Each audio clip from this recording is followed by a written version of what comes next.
Olá pessoal, tudo bem? Eu sou a Carmen do blog O Que Vi do Mundo e hoje eu venho comentar O Mestre Margarida do Mikhail Bulgakov.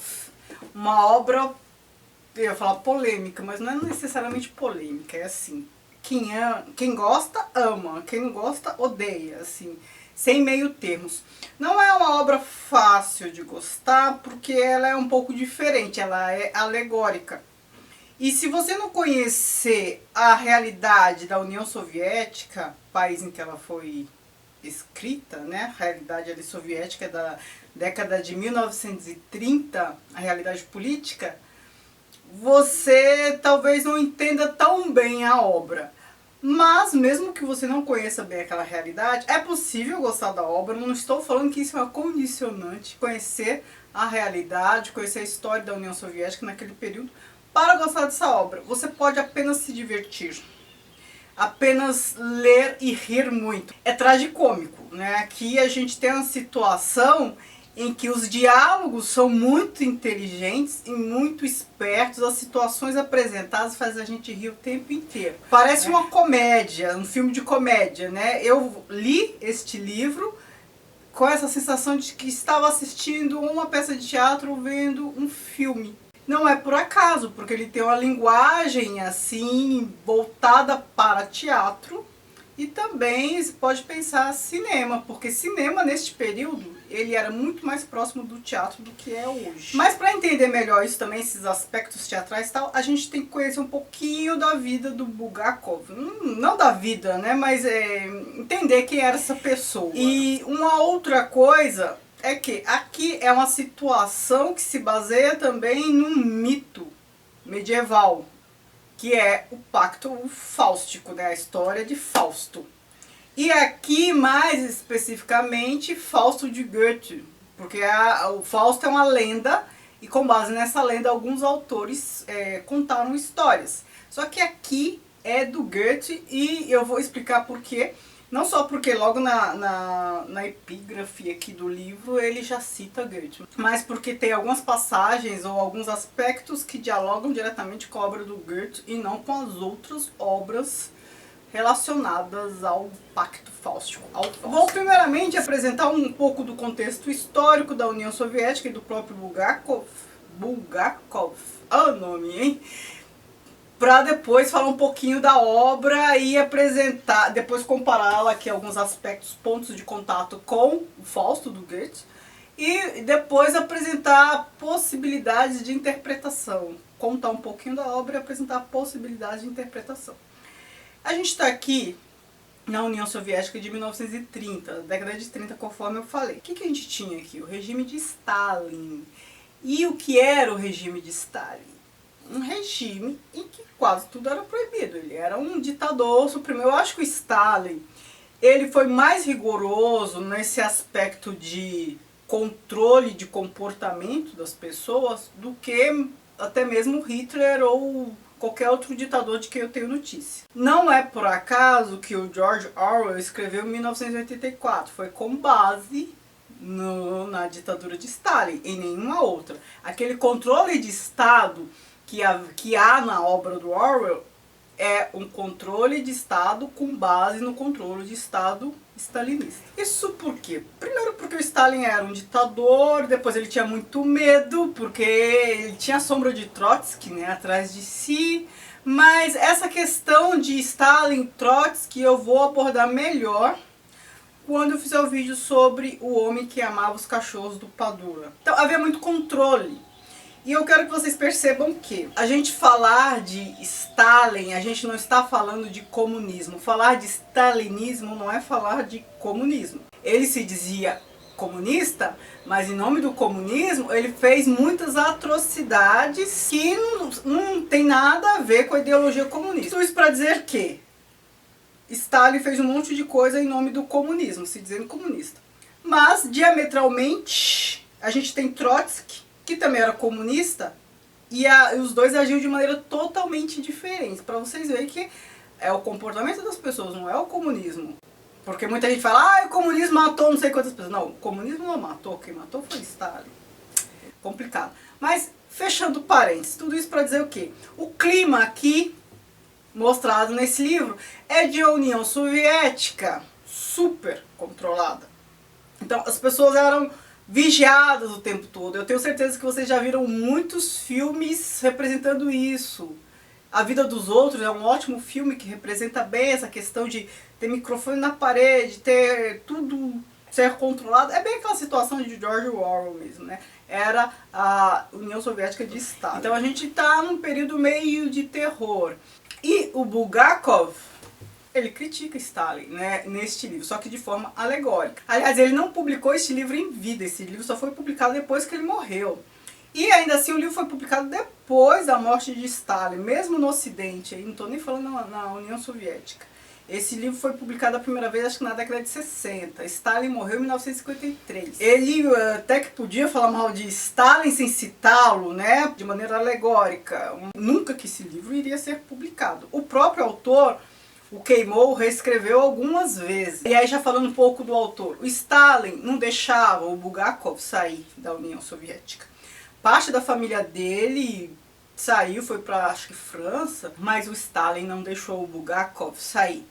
Por quê? Porque o Bulgakov, ele fazia peças de teatro. Tinha uma peça de teatro dele que o Stalin adorava. Acho que assistiu, sei lá, viu umas 15 vezes. Claro que censurava alguns escritos dele e tal. Não deixava ele sair, aí o Bulgakov pediu pro Stalin um emprego, porque senão ele ia morrer de fome naquela situação, não tinha como sobreviver.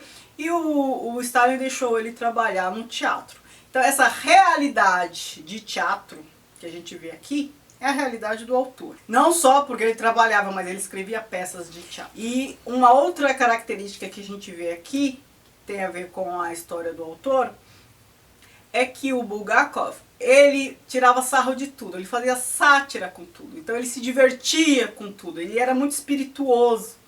Daí a gente vê tantas coisas para rir aqui, né? A gente ri, a gente pensa, nossa, como uma situação de repressão, de controle, de tal, pode fazer a gente rir tanto? E a gente ri porque o diabo apronta, o diabo e seu séquito apronta bastante.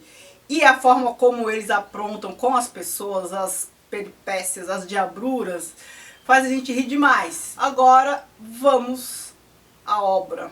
O que a gente tem aqui?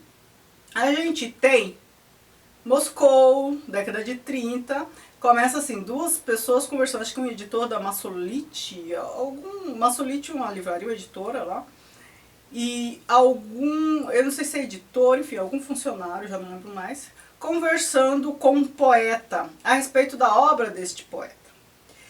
E eles estavam conversando e na obra tinha alguma representação de Jesus e tal, aí um falou pro outro, não, mas é que Jesus não existiu, não existe, então isso aqui tá inverossímil, não sei o que, não sei o que, não sei o que. Eles começam a discutir isso. Neste momento, aparece um sujeito muito estranho, se metendo na conversa, eles acharam o sujeito estranho, ele começava a falar russo, depois ele tinha uma aparência estranha, ele falava com o sotaque, às vezes falava idioma, aquela coisa estranha. E ele se meteu na conversa. Ele se meteu na conversa para dizer o quê? Né? Sucintamente. Que Jesus existiu sim. Quem é esse sujeito? O diabo. Né? A figura do diabo. Depois a gente descobre. Não, a gente já descobre logo no começo, mas eles não sabem. E ele começa a discutir, as pessoas começam a achar ele estranho, né? Esses dois começam a achar ele estranho. E ele diz isso, e aí ele começa a contar a história de Jesus, Pôncio Pilatos, o julgamento de Jesus, aquela questão toda com Pôncio Pilatos, a crucificação.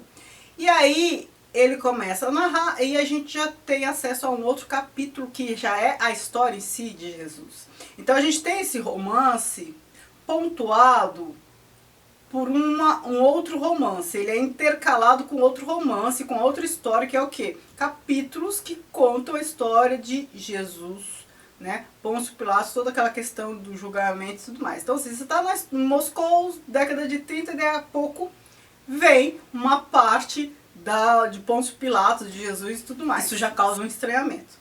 Depois desse capítulo de Jesus, né, a gente é retomado a cena e os caras que estão ouvindo não sabem se sonharam, né? E aí a gente tem mais estranhezas, diabruras. Se apresenta como um Holland lá, um mágico e tal. Ele começa a adivinhar, ele começa a falar coisas estranhas. Fala que um deles vai morrer, atropelado, não sei o que, e o outro vai perder a casa, vai e vai parar num hospício. Ele começa a predizer o que vai acontecer. E aí começam a achar ele louco, aí acho que o poeta sai, vai tentar chamar a polícia, não sei o quê. Aí ele acaba morrendo da maneira como o diabo disse que ele ia morrer. Aí depois o outro vai pra casa, vai tentar convencer as pessoas de que tem uma criatura estranha, louca e não sei o que, enfim. Tudo começa, aí coisas estranhas começam a acontecer. E o diabo, que é este mágico, ele tem um séquito. Ele se apresenta como um mágico e tal, e tem sua trupe. E ele tenta fazer uma apresentação lá no teatro. E ele vai organizar isso e vai fazer diálogo. Desses dois que estavam em diálogo, o poeta que morre e o outro lá da editora, o outro da editora também, ele passa por aquela situação que o Oland falou, que ele é ridicularizado porque ele sai sem calça, acontece um monte de coisa que ele sai sem calça, ele acaba sendo preso e é mandado para o manicômio. Preso não, vai para o manicômio. Lá neste manicômio ele começa a contar, porque ele tenta contar para as pessoas que existe essa figura estranha. E ele começa a contar a história, e como ele já está no manicômio, todo mundo está achando ele louco mesmo, começa a contar essa história, até que um dos internados lá ouve ele e fala que conhece, que ele sabe que aquela história é verdade, e que conhece e fala que ele entrou em contato com o diabo. E este que fala isso é o mestre do time. Mestre porque ele não tem nome? Ele não lembra mais do nome. Para resumir a história e não me alongar, este livro é dividido em duas partes, assim como o Fausto de Goethe. Nesta primeira parte tem tudo isso que eu estou falando e mais outras coisas, os desdobramentos disso, porque o Oland, ele vai fazendo, aprontando, transformando de chuva de dinheiro, comprometendo as pessoas. Lembre que a gente está na União Soviética, em que tudo é fiscalizado, a casa das pessoas são fiscalizadas. Então ele compromete as pessoas para conseguir as coisas, faz aparecer dinheiro em dutos, e aí vão lá e investigam. No séquito dele tem a figura de um gato, a gente ri muito com esse gato, gato com comportamento humano, um gatão. Por isso que é a capa deste livro, tem esse gato, né? A gente se diverte. Eles conseguem marcar lá o show de magia, um monte de gente aparece. Neste dia, esse espetáculo é uma coisa fabulosa. Pense que a mágica é mágica mesmo, né? Ele é diabo, ele faz o que quer. E neste lugar vão muitas pessoas que já morreram, né? Vão pessoas famosas, olha só a loucura. Os números mostrados são coisas malucas. Depois pedem pra ele mostrar o segredo da mágica. Tipo assim, você é mágico, então assim, qual é o segredo que está por trás disso? Como você criou isso? Ele é o diabo, ele fez o que ele quis, enfim. Na segunda parte deste livro, aparece a Margarida. A Margarida, ela é uma mulher rica, tal, mas ela é frustrada porque ela perdeu o grande amor dela. Quem é o amor dela? O mestre. Eles são separados. Então, assim, os amantes são separados. Ela é casada, mas ela teve um caso com o mestre. Ela encontra um dos assessores aí do Oland e, enfim, resumindo a história, para a gente ficar muito longo, ela que faz o pacto com o diabo porque ela tem a promessa de encontrar o amor dela, ela passa uma pomada no corpo, ela vira bruxa, sai voando pelo Moscou. Pensem, tem uns episódios assim que a gente ri demais, assim, a gente não acredita que isso está acontecendo. E aí a gente tem um intercalamento da história de Pôncio Pilatos e tal. E os dois amantes depois se encontram, enfim. Vou parar por aqui. O que eu destaco?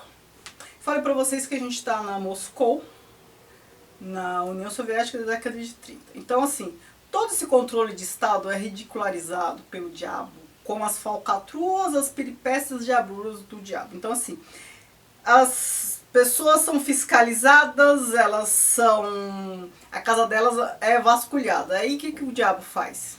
Ele apresenta isso, ele incrimina as pessoas, dinheiro, aí a gente vê dinheiro, dólar, imagina dólar num país comunista que faz frente aos Estados Unidos. Aí as pessoas eram presas, porque tinha dinheiro guardado? Não, porque tinha dólar guardado. As pessoas iam sendo incriminadas. Então ele fazia a gente rir com um monte de coisa, apresentando características do regime. Ele ridiculariza a fiscalização, a polícia, ele tira o barato de tudo. Ele e seu séquito. E aí a gente vê a característica do autor já criticando o regime e tirando sarro, porque o Bulgakov era assim.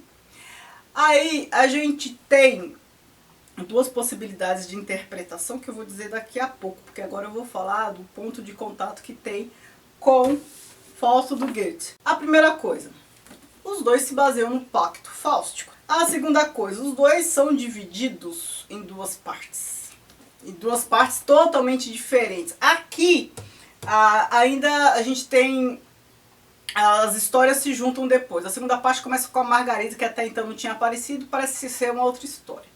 Mas depois tudo se junta, faz sentido. Aqui não, aqui este livro primeiro parece ser uma coisa totalmente diferente do livro segundo. A Margarida aparece só aqui no livro primeiro, a Margarida aparece só aqui no livro segundo. Esta Margarida daqui é a Gretchen daqui, né? Uma representação da Gretchen daqui. A Margarida aparece na obra de Goethe, não nas outras obras que se referem a pacto fáustico. E aí, aqui também, né, ele faz referência aqui. Uma coisa interessante, quem faz o pacto aqui é a Margarida. Ela faz o pacto de se transformar em outra pessoa, faz o pacto com o diabo. Nas outras obras, não. Aqui não, aqui a Margarida é vítima do diabo. Aqui, no Fausto, a gente tem uma passagem que aí já vai ser spoiler, não tem como falar disso sem dar spoiler. A Margarida engravida do diabo, a Gretchen engravida do diabo, ela acaba matando o filho, por desespero, né? Daquela situação ela mata o filho. Aqui, a Margarida daqui, ela tem notícia, se refere a alguma mulher que mata o filho, afoga, sei lá, é tal qual a história daqui, mas não é a Margarida que faz, ela faz referência. O Olod daqui, né, que é o diabo mora aqui, ele aparece aqui em algum momento também como um assistente do diabo. Então percebam que há essa intertextualidade o tempo inteiro. Agora, muito sucintamente, quais as duas formas de interpretar isso aqui? Duas possíveis, né? Tem gente que pode achar outras tantas. Você pode interpretar o diabo como o próprio Stalin. Então, o diabo que controla, que fiscaliza, que compromete as pessoas, porque o regime soviético ali do Stalin, ele comprometia, ele criava provas falsas para comprometer as pessoas, matava as pessoas aleatoriamente, enfim, era um horror. Então, a gente pode entender, muita gente faz essa leitura, de considerar o diabo como o próprio Stalin. Uma outra coisa, e aí serve para as duas interpretações possíveis. Percebam que os artistas são perseguidos. Aqui, o poeta primeiro morre, aquele que é atropelado. E depois o próprio mestre, que é quem escreve a história de Pôncio Pilatos, ele é posto no manicômio. Ele perde, enfim, ele destrói, o manuscrito dele é destruído. E no fim, o diabo é que recupera o manuscrito dele, enfim. A gente tem que perceber o seguinte, os artistas são sempre muito perseguidos em regime totalitário. Por que será? Porque os artistas, principalmente os escritores, hein? Porque eles escrevem, eles têm sensibilidade, eles têm percepção, eles acabam sendo o inimigo do regime, porque eles podem criar alegorias como esta sobre o regime. Enfim, resumindo, eles podem escrever, publicar, dar a conhecer a realidade. E normalmente eles têm uma outra sensibilidade, né? Bem diferente dessa que está em questão. É por isso que regimes como o de Stalin, como o de Hitler, eles elegem os artistas. Que tipo de arte eu quero aqui? Por quê? Para tentar controlar isso. Para evitar que as pessoas tenham contato com outro tipo de conteúdo. Evitar que as pessoas pensem, percebam a realidade de uma outra forma, né? Um artista tem essa missão também, fazer as pessoas perceberem a realidade de uma outra forma. E é a própria condição do autor, conforme eu falei com vocês. Esse controle de controlar os manuscritos. Ele mesmo rasgou, queimou isso aqui, mas ele não poderia ter publicado isso aqui na União Soviética. Até mesmo quando foi publicado, acho que ainda era a União Soviética, ainda havia controle, mas havia morrido Stalin. Então percebam que os artistas aqui se dão mal, são perseguidos, morrem, o que acontece no regime de modo geral. Então a gente pode entender o diabo como Stalin, fazendo essas loucuras, essas coisas sem sentido. Aí vocês falam, mas esse livro não tem sentido. Num regime totalitário as coisas não têm sentido. Prestem atenção, num regime totalitário, essa situação em que há um salvador que promete tudo, dar para as pessoas, esse discurso paternalista de salvador que fala que vai dar, que vai ser assim, que vai ser assado, vai ser maravilhoso, não importa se o regime é de esquerda ou de direita, esses caras Eles criam uma realidade que é absurda, que só a psicologia das massas, psicologia de massas, consegue explicar. Porque eles criam a realidade paralela e a maioria acredita. Vai no discurso, né? É o discurso de manada e as pessoas têm um comportamento de manada. Um comportamento totalmente lógico que só Freud consegue explicar em psicologia das massas. E essas pessoas que seguem esses discursos, não adianta tentar trazê-las à realidade, mostrar o absurdo, a irracionalidade. Elas vão ficar agressivas e vão se voltar contra esta pessoa que quer elucidá-las. Mais ou menos como acontece na Caverna de Platão, que o filósofo vai mostrar o mundo real e ele acaba sendo assassinado, porque as pessoas não querem ver. Elas não estão preparadas para ver. Elas não têm uma preparação emocional para lidar com a realidade do jeito que ela é. Então elas preferem ficar, não é nem que preferem, estão condicionadas a ficar neste mundo ilusório, porque é o mundo que elas conhecem, nesse mundo elas têm um certo conforto, nem que esse conforto seja provisório. Então a tendência é que elas se comportem dessa maneira, que elas entreguem a sua liberdade para uma instituição. Neste contexto, a instituição é o próprio ditador, com esse discurso. Então assim, ele vai pensar por mim, se ele está falando, eu vou acreditar. Porque é muito duro você ser uma pessoa consciente, você responder pelos seus atos, você fundamentar as suas ações, você parar em pé sozinho. É muito difícil, isso não é para qualquer um. Então é muito mais fácil você entregar toda essa sua liberdade, se terceirizar, né? Então vou fazer o que está sendo dito. E também é outra pessoa que vai se responsabilizar. Eu me isento de responsabilidade. Então assim, qualquer coisa que ela disser, ok, faço, ele está dizendo. Tudo isso para falar do quê? Da irracionalidade. Tem muita coisa que é irracional. Mas não tem lógica nesse sentido. Num regime totalitário, o que mais há é irracionalidade. As coisas totalmente sem sentido, mas que ficam consertadas, pasteurizadas num discurso para as massas, numa propaganda. Só um parênteses, vou adiantar o que eu vou dizer em Um Homem que Amava os Cachorros. Stalin gastou uma fortuna para matar Trotsky, fazer isso parecer que não era nada a ver com ele. Ele primeiro tornou Trotsky um proscrito, ou seja, baniu ele da União Soviética, ele não poderia ir para lá. E depois contratou agentes para matá-lo. E ele primeiro manchou a imagem de Trotsky dizendo que Trotsky era aliado dos fascistas, tinha acordo com os alemães, era contra a União Soviética. Aí fez com que os outros comunistas detestassem Trotsky. Só que no meio disso tudo, quem fez acordo com Hitler foi o próprio Stalin. E as pessoas viram que ele fez acordo com Hitler. E ainda assim continuaram a odiar Trotsky por ter feito um acordo imaginário com os alemães, mas continuam seguindo Stalin e continuam odiando Trotsky. Tem lógica isso? Não tem lógica. Não estou dizendo aqui que Trotsky era santo, não é isso. Eu estou falando dessa situação específica em que ele foi vítima.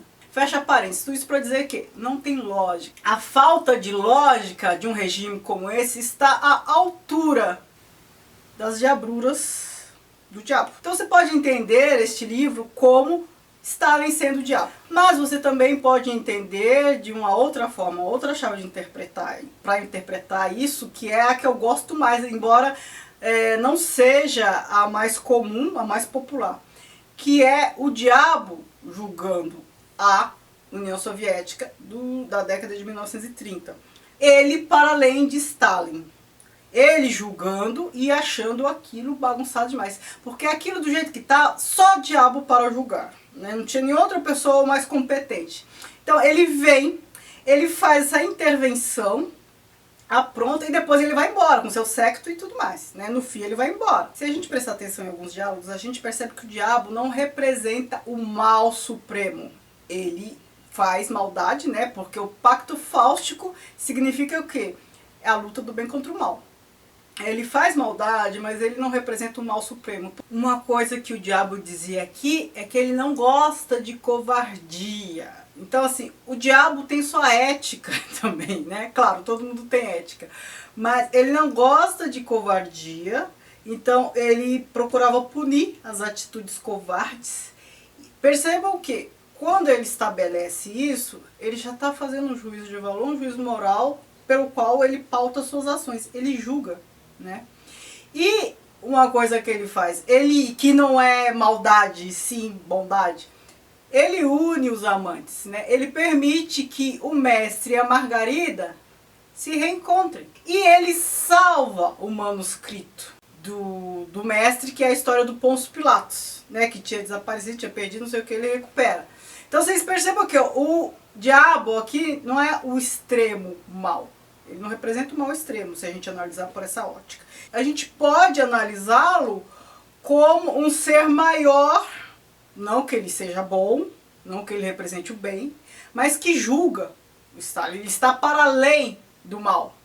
É o mal que está para além do mal. É mal mais mal, acaba tendo algumas ações positivas. Então a gente pode pensar assim, era tão absurdo, era tão, que o próprio diabo, até o diabo, conseguia ter atitudes mais positivas. Então só ele para julgar tudo o que acontecia. Porque tudo que aconteceu na época ali de Stalin, na gestão de Stalin, é uma coisa abominável. Embora a gente conheça mais a gestão de Hitler, de Stalin é algo assim também abominável. A gente ainda vai conversar mais sobre isso em vídeos futuros. Então essa é a interpretação possível. E aí o que você pode pensar? Nossa, mas por que ele surgiu naquele momento em que estavam discutindo a questão de Jesus, se existe ou não, e ele falou que existia sim, Jesus existia sim, neste momento que ele surge, para atestar, para tentar provar que Jesus existe. Ora, Jesus representa o bem, o diabo representa o mal, a luta entre o bem e o mal. Para o mal existir, o bem tem que existir. Se não existir Jesus, não existe diabo. E é por isso que ele salva também os manuscritos do mestre lá que conta a história de Jesus. Se não existe Jesus, não existe diabo. Se não existe o bem, não existe o mal. Porque uma coisa só se constitui em relação ao seu oposto. E o mal, ficou claro, para as duas interpretações, qualquer uma das duas interpretações que você fizer, é inegável que o mal existe. Ora, então o bem também tem que existir, porque se não existir o bem, o mal não é mal. Ele vai ser mal comparado aqui. Ele só é mal se for comparado com o bem. Então, é essa situação. Então, se você não entender a confusão em termos de controle, de absurdo, que era a União Soviética, você talvez não dê este livro o valor que ele merece. Só por conta disso, desse contexto histórico? Não. Este livro, ele tem essas questões que eu te falei, de tomadas teatrais, cinematográficas, fazem rir, diálogos inteligentíssimos, não queime os manuscritos e tal. Ou seja, o diabo salva a arte, o diabo salva o amor. Se você parar e prestar atenção, considerando essa segunda interpretação, ele salva a arte, ele salva o amor, coisa que Stalin não considerava. Então é um livro riquíssimo, a gente tem que ler várias vezes, cada vez que a gente ler a gente vai conseguir interpretá-lo de uma maneira. Eu teria muito mais para falar sobre este livro, porque, como eu acabei de dizer, ele é riquíssimo, mas este vídeo já está longuíssimo e eu paro por aqui. Se vocês quiserem, a gente continua conversando sobre ele em algum outro momento aqui nos comentários, tá bom? Muito obrigada por assistirem, não se esqueçam de se inscrever no canal, se não for inscrito, de me seguir nas redes sociais, O Que Vi do Mundo, Facebook, que é a página do blog, e Instagram. Obrigada, beijos e tchau, tchau.